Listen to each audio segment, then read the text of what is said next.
들의 모든 그리스도인들의 기본적인 사명이 뭐라 그랬어요? 먼저 남을 보는 것이다 그랬죠. 다른 사람을 보는 거. 다른 사람을 볼 줄 알아야 봉사도 할 수 있게 되고, 우리 그리스도인들은 그런 봉사를 다른 사람들을 위해서 손을 펴주는 일을 사명으로 알고 기도해야 된다. 그리고 그것을 실천해야 된다는 거 말씀을 드렸습니다. 그래서 우리 또 우클의 최미경 집사님을 비롯해서 우리 우클 단원들도 많은 봉사 활동을 하는데,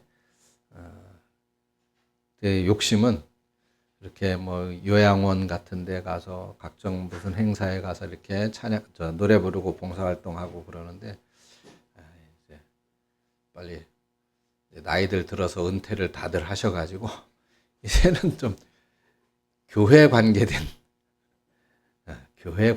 그런 곳에, 지난번에 우리가 좀 하다가 이게 또 교회 행사는 평일날 많다 보니까 직장 생활 때문에 어려움이 있죠. 지금 일본 선교사님도 우리 좀 다시 와서 그렇게 좀 해달라고 그러는데도 직장 때문에 못 가고 있는데, 그렇게 앞으로의 남은 인생을 그렇게 찬양하며 봉사하며 사실 수 있는 그런 저와 여러분들이 되어줬으면 좋겠습니다. 지금 내년 4월경에 일본에 가서 좀 집회를 하자고 그래서 지금 계획 중인데, 그때 일주일 또 다들 그만두고 일을 접고 일본까지 가기에는 어려움이 있겠죠. 갔으면 좋겠는데, 아무튼 뵙게 돼서 또 나는 어떤 분이신가를 이제 궁금했는데 한두 번은 뵀죠. 네. 감사드립니다. 자, 오늘 우리 이제 교인에 대해서 3번, 주보에 3번.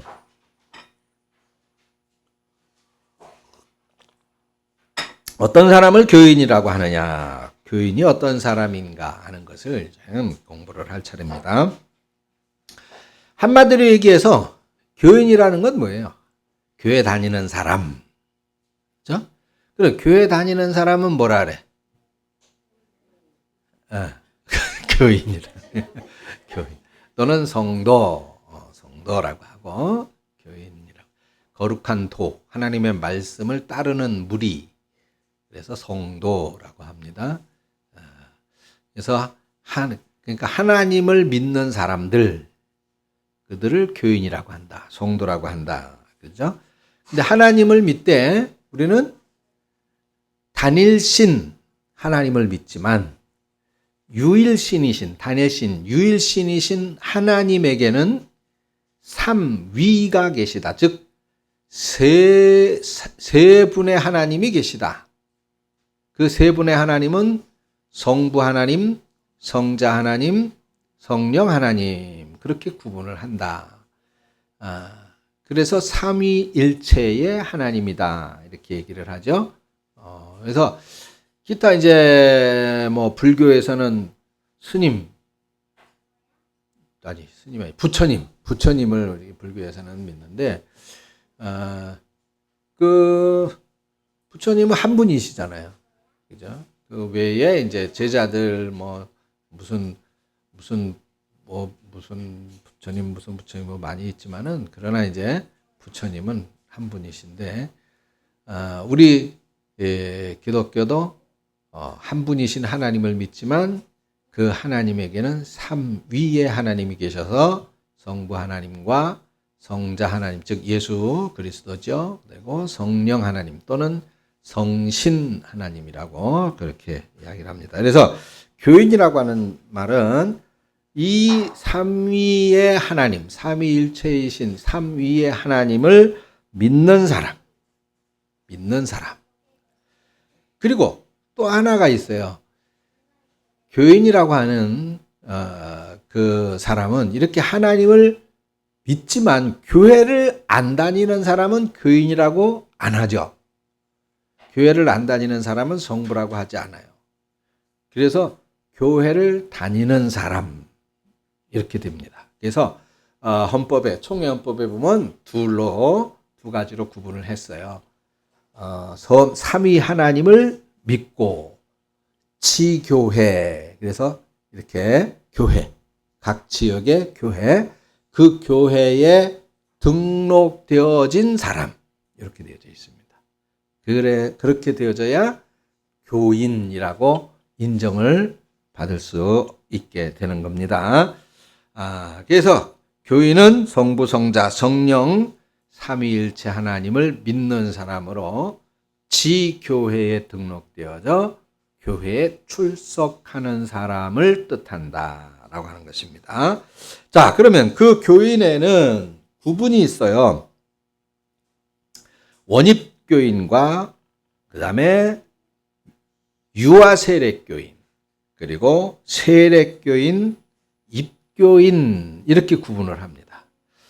주보에 보면 학습교인이라 그러는데 지금 이제 학습교인은 없어졌죠. 우리들 때는 학습교인이라 그래서 세례 받기 전에 먼저 당회에서 교회에서 간단한 신앙 고백을 듣고 그 사람을 세례 받기 전 준비 단계의 교인으로 그렇게 구분을 했지만 지금은 이제 학습교인이라는 자체는 없어졌습니다. 그래서 바로 세례교인이 되는데, 자, 먼저 원입교인이라고 하는 것은 뭐냐? 원입교인이라고 하는 것은 예수를 믿고 교회를 다니는데 아직 세례 받지 않은 교인.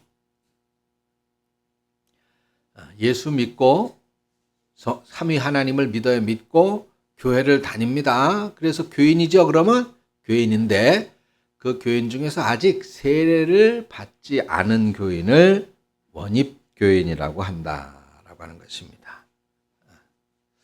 그러면 유아세례교인은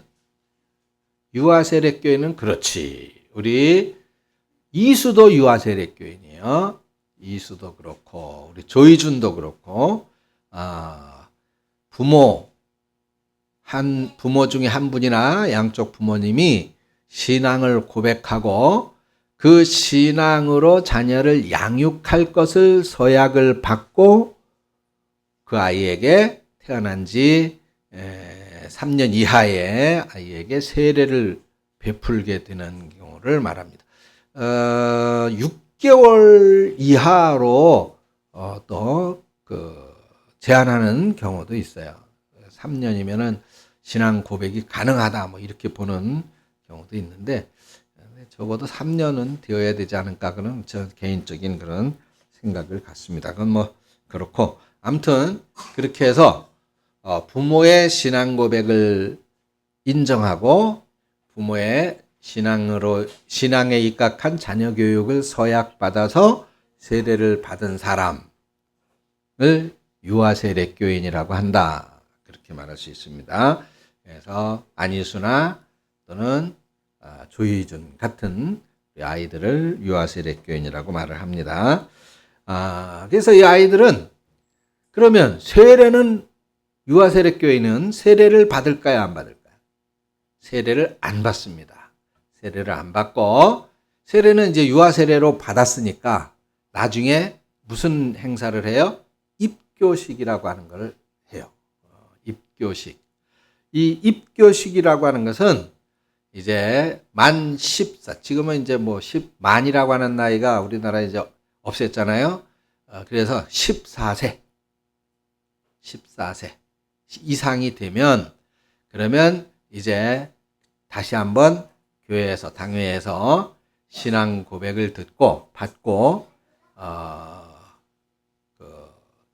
세례 교인으로 그렇게 허락을 하게 되는 행사를 합니다. 예식을 하고 그렇게 해서 이제 입교인으로 받아들이게 되는 것이죠. 그 다음에 이제 세례교회는 교회에 출석하고 교인의 의무를 성실하게 감당하는 그런 성도 중에서 이제 14세 이상인 사람이 교회에 이제 문답과 그리고 서약을 거쳐서 세례를 받게 되는 사람을 세례교인이라고 합니다. 여러분들 다 세례 받으셨죠? 그렇게 해서 이제 세례를 받는 것이고, 우리 회장님 같은 경우 이제 교회를 다니기 시작한다. 그러면 이제 일정한 기간, 그 신앙의 정도를 살펴서 당회에서 소정의 문답을 거치고 그리고 서약을 거쳐서 세례를 받게 된다라고 하는 겁니다. 자, 근데 제가 당회 그러는데 우리 교회 당회가 있어요, 없어요? 없습니다. 당회는 장로와 목사로 구성되어진 회의체를 말해요.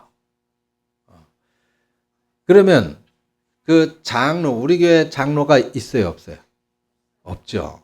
장로가 계셨다가 돌아가시고 또 한 분은 본인 아드님 교회로 임명하시고 그래서 장로님이 안 계셔요. 그러면 장로 자격, 장로 임직을 할 수 있는 자격이 있는 사람은 있어요, 없어요? 있어요. 있습니다. 그럼 누가 있느냐? 지금 교회 안 나오시만 김건옥 집사님이 장로 자격이 있어요. 왜냐하면 이제 안수 집사가 피택 집사가 되어진 지 나중에 공부합니다만 7년이 경과하면 7년 이상이 되어지면 이제 장로고시 노회에서 장로 시험을 치르고 장로가 되어질 수가 있습니다. 그러면 또 다른 사람 또 있어요. 누굴까요?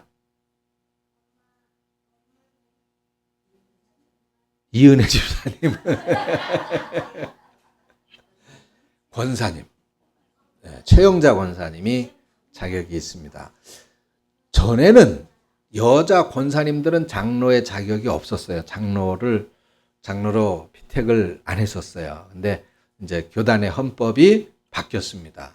그래가지고 여자 권사님도 안수 집사하고 똑같은 자격으로 인정을 해서 7년이 경과하면 노회에 장로고시 청원을 할 수가 있습니다. 그래서 4월 노회 우리 최영자 권사님을 장로 청원을 내가 노회에다가 이제 해서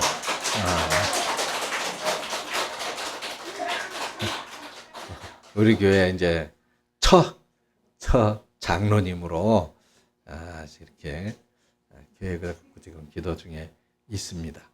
그러면 앞에 두 분 할머니 권사님들은 은퇴를 했기 때문에 은퇴 권사는 자격이 안 됩니다. 그래서 두 분은 이제 권사님으로 하나님 앞에 이렇게 이제 쓰셔야 되고 우리 최영자 권사님은 이제 장로로 하나님 앞에 가실 수가 있습니다. 그래서 이 지금이 나중에 이제 공부하겠습니다만은 굉장히 중요해요. 이제 행정적으로도 그렇고 또 교회의 권위적인 측면에서도 굉장히 중요합니다. 그래서 우리는 이러한 것들을 잘 기억하고 알아야 됩니다. 자, 그러면 지금 우리 집사님들 중에서 누가 제일 서열이 빠르지? 이은혜 집사가 제일 서열이 빠른가요? 예, 이은혜 집사님이나 우리 최윤정 집사님은 전에 교회에서 집사였었잖아. 그래서 그렇게 되면 이제 권사의 자격을 갖게 돼요. 권사의 자격, 나이가 30세 이상이 되어지면 권사의 자격을 갖습니다. 그렇게 하면 권사로 세움을 받고 7년 후에는 장로로 세움을 받을 수가 있게 됩니다. 그러면 장로와 권사의 교회 안에서의 그 행정적 직임은 또 역할이 굉장히 달라요. 그래서 예를 들어서 지금 이제 그 세례교인의 문답과 서약을 받는다 그랬잖아요. 당회에서. 권사님들은 세력교인을 그렇게 선정해서 세울 수가 없어요. 그거는 담임 목사와 장로만이 그렇게 할 수가 있습니다. 그래서 그런 측면에서 굉장히 중요하죠. 그리고 교회의 어떤 행정 절차에 있어서 반드시 당회의 결정이 있어야 그래야 움직여지게 되는데, 예를 들어서 지금 이제 우리 문제가 있어서 권사님 한 분이 교회를 떠나셨잖아요. 그것을 교회에서 그렇게 결정을 어디서 할 수 있느냐? 당회에서 할 수 있는 거예요. 당회. 즉 목사, 장로들만이 이 사람 더 이상 교회에 나오시면 안 되겠구나. 그런 걸 결정을 할 수가 있어요. 다른 분들은 그걸 결정할 수 있는 자격이 안 됩니다. 그래서 최고 의결기관, 교회에서 최고의 의결기관이다라고 하면 생각하면 돼요. 왜냐하면 이제 이게 회중정치이기 때문에 그래요. 장로교도 회중정치. 지난 시간에 말씀드렸죠. 우리나라 의회 민주주의라 그러잖아요. 의회 민주주의, 우리나라. 그래서 그걸 이제 회중정치. 대중의 의견을 모아 대표를 뽑고 그 대표의 의견을 회중 전체의 의견으로 인정하는 것입니다. 그렇게 해서 받아들이는 거예요. 그래서 법을 어디서 만들어요? 국회에서 만들잖아요. 그죠? 국회에서. 국민들이 뽑아놓은, 대표로 뽑아놓은 국회의원들이 국민들의 의사를 대신해서 법을 만드는 거예요. 그 법은 국민들이 만든 법이다라고 여기는 겁니다. 그렇게 해서 그것을 시행하게 되는 거예요. 그게 의회 민주주의라고 말할 수 있어요. 회중정치라고 말하는 겁니다. 그래서 장로교회는 그런 절차를 따른다. 그래서 당회가 교회 운영에 있어서는 굉장히 중요하다라고 하는 것을 말합니다. 나중에 이제 그거 다 설명을 하겠습니다. 자, 그러면 마지막으로 이제 입교인. 자, 교인은 네 종류가 있다. 원입교인과 유아세력교인과 세력교인, 그리고 마지막으로 이제 입교인이 있어요. 입교인. 입교인이 바로 이제 14세가 되어졌을 때 입교 서약을 한 유아세력교인이 입교인이 되는 거예요. 그러면 이제 나중에 이수나 조이준이가 14세가 되면 입교 서약을 하고 그때부터 입교인이 되어집니다. 자, 그러면 이제 나중에 공동의회, 회중정치니까 이제 공동의회라고 하는 것이 교회에서 그런 회의가 있는데, 그 공동회 전체 교인들 가운데에 바로 이 입교인들, 즉 세력교인과 입교 서약을 한 입교인들만이 참여할 수 있는 의결기관이 공동의회예요. 그래서 입교 서약을 하고 입교인이 되어져야 세력교인들과 더불어서 같이 공동의회에 참여해서 의결권을 가진다. 그 공동의회에서 하는 일은 뭐예요? 교회 재산에 대한 의결권을 갖는 겁니다. 교회 예산과 결산에 대한 의결권을 갖는 것이 공동의회입니다. 다 알아듣고 있는 거죠?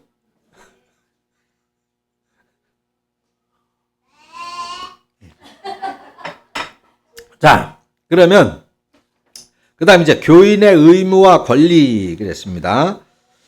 그러면 이런 교인들은 어떤 의무를 갖느냐? 첫째로 가장 교인의 의무, 첫 번째 가장 중요한 교인의 의무는 뭐예요? 예배 출석의 의무. 무슨 의무? 뭘 자신 없게 말하지 말고 씩씩하게. 무슨 의무?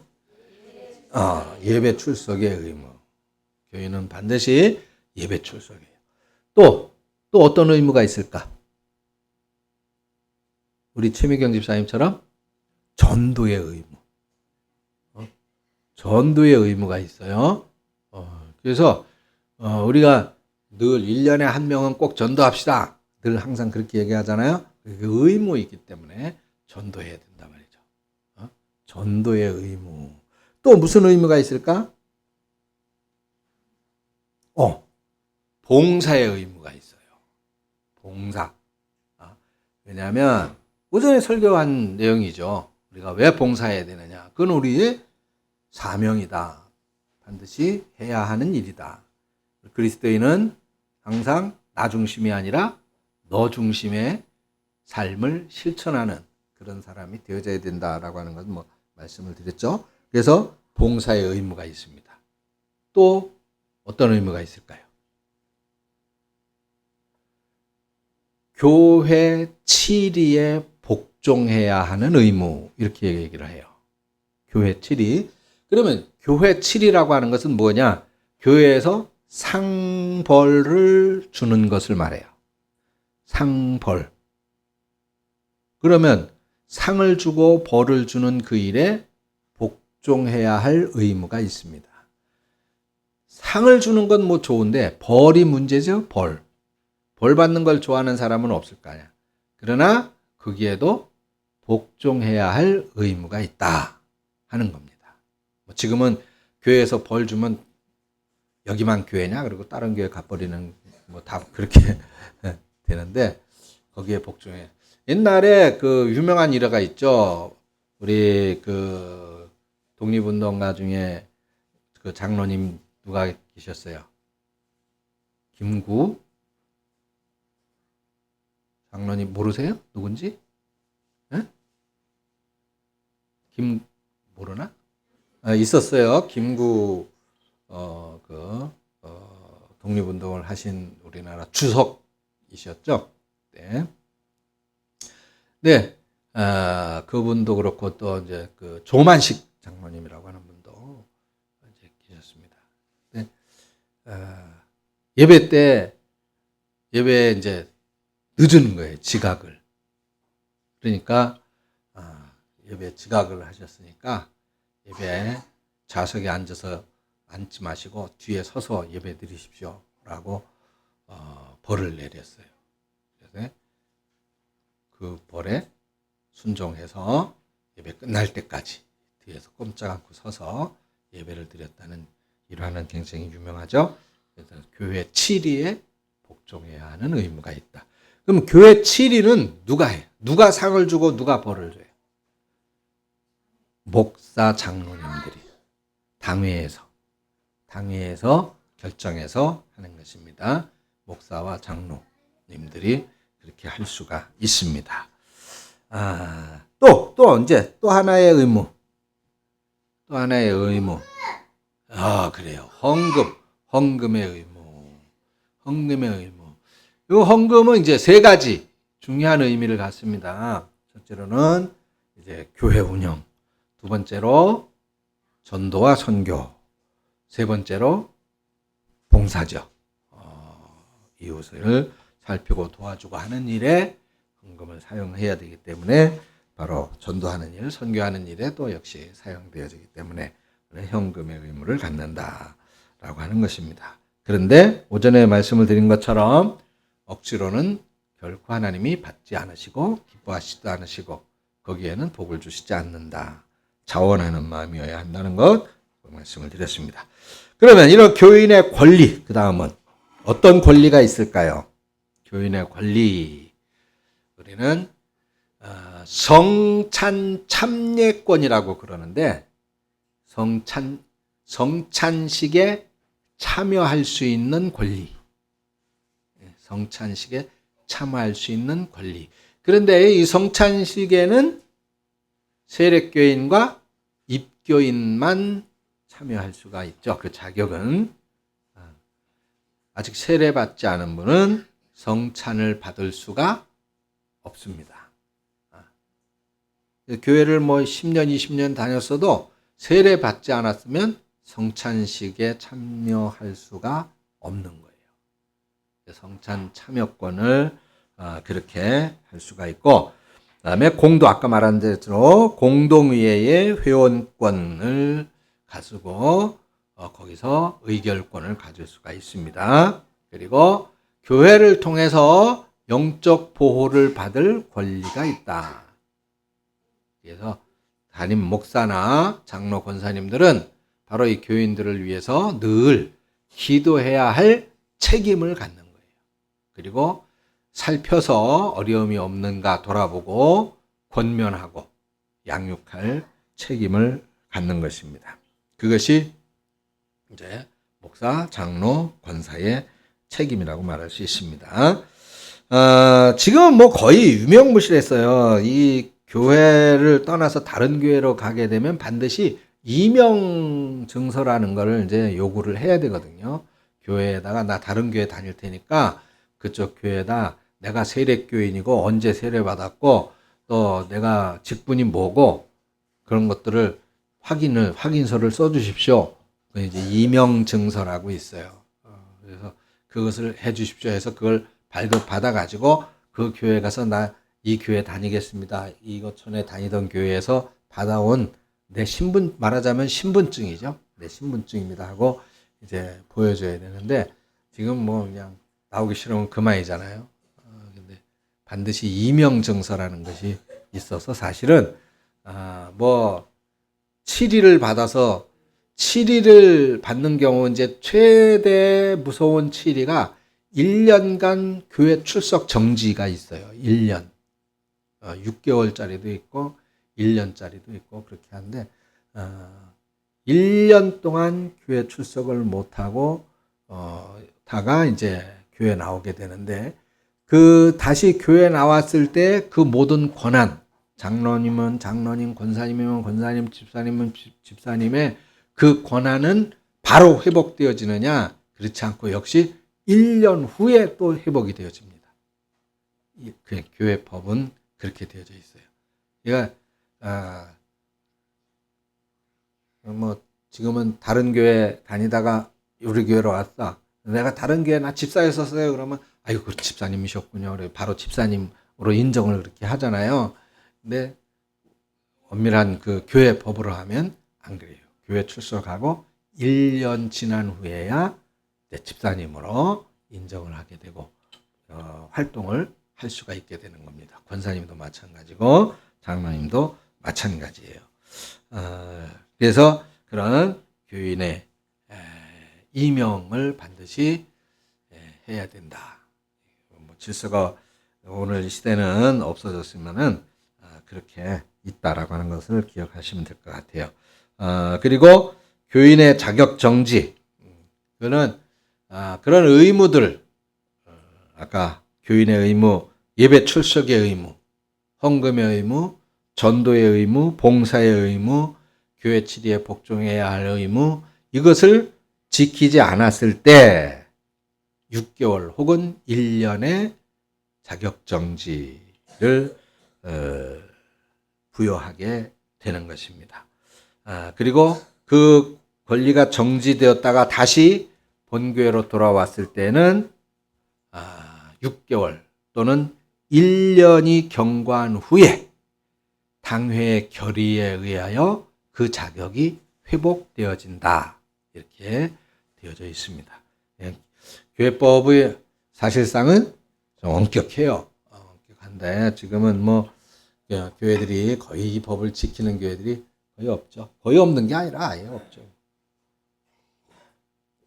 그러나 그렇다고 해서 그냥 아이고 뭐 신앙생활을 아무렇게나 해도 상관없겠다 이렇게 하면 안 됩니다. 자, 그렇게 해서 교인의 의무 및 권리까지 보셨습니다. 다음 직원의 직무와 자격. 그래서 교회 직원은 어떻게 나누느냐. 시간이 많이 갔으니까 그냥 앞에 일단 교회 직원은 세 종류가 있다 이렇게 생각하시면 돼요. 세 종류. 그러면 그 세 종류는 뭐냐? 첫 번째로는 항존직. 두 번째로는 임시직. 항존직은 뭐야? 안수받아서 직분을 받은 사람들. 그러면 누가 돼요? 목사, 장로, 권사, 안수집사 이런 분들이죠. 항전직, 임시직은 집사님들. 매년 새해가 되어지면 첫 주에 임명받는 그 집사님들을 임시직이라 해요. 그 다음에 준직원은 뭐냐? 이거는 전도사, 강도사님들. 전도사, 교회 안에서 전도사, 강도사님들을 임시직이라고 그렇게 얘기를 합니다. 우리 교회는 항존직과 임시직이 있고 준직원은 없죠? 전도사, 강도사님 안 계시니까 준직원은 없는 그런 상태가 되겠습니다. 오늘 여기까지 하겠습니다. 기도합니다. 하나님, 오늘 교인이 무엇인지, 원입교인, 세례교인, 그리고 입교인의 상태, 상황에 대해서 또 배웠습니다. 또 교인의 의무와 권리에 대해서도 배웠습니다. 우리가 바로 알고 교인으로서의 권리와 그리고 의무를 다하여 교회를 바르게 세우고 또 하나님 나라의 일꾼으로 당당히 일할 수 있는 그런 저희들이 되어줄 수 있도록 지도하여 주시옵소서. 예수님의 이름으로 기도합니다. 아멘.